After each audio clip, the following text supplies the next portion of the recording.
G'day, it's Brad at NIDAC. We've just released version 2 firmware for the NIDAC Prescient DN4, and as part of that update, we've overhauled the way that we do hot swapping of controllers. Now, because we can add expansion devices via the NPB or NIDAC peripheral bus, we want to ensure that any expansion devices that are added to a DN4 or attached to a DN4, when the hot swapping is done, that they follow the new controller from the old controller. So we don't have a situation where we could potentially have orphaned expansion devices.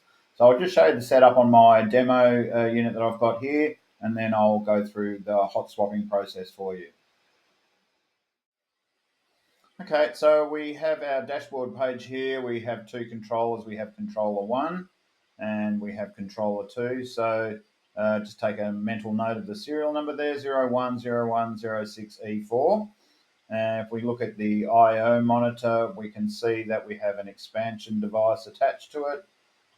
It is the, we've just given it a name, PEX8IO-01. We can hide that circuit board so we can see we've got our complete setup here now. So what we're going to do is take the DN4 010106E4 offline, and we're going to replace it with a new controller. So I'll just take a minute to set that up and we'll be back soon. Okay, and we're back. So what I've done is I have taken controller 2 offline, so that's 010106E4. You can see that's now offline. And we've got a new controller, an unconfigured controller, 01080995D. So what I've done is swapped the peripheral bus device that was on there, that PEX8IO. I've swapped that to the new controller as well. We need to do that before we do the hot swapping. So everything's in place. So what we're going to do now is just go to the controller page.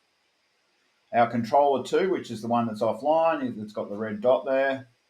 That controller is offline. So we've now got this hot swap button. It's as simple as hitting the button. Note every device that is on the old controller needs to be attached to the new one. We've already done that. Select hot swapping controller. So that's the new controller that we've powered up and connected to our network. Confirm. It's just going to take a few seconds to do everything in the background. There you go, controller hot swapping success. It's pretty simple. So now we just need to deploy the changes. So those changes have been deployed and we're ready to go. Thanks for staying to the end of our hot swapping version 2 video. To keep up to date with what we're doing at NIDAC with all of our range of products, including the Prescient DN4, just go to www.nidac.com or to our socials, YouTube and LinkedIn and Facebook. Until next time, thanks again. See you soon.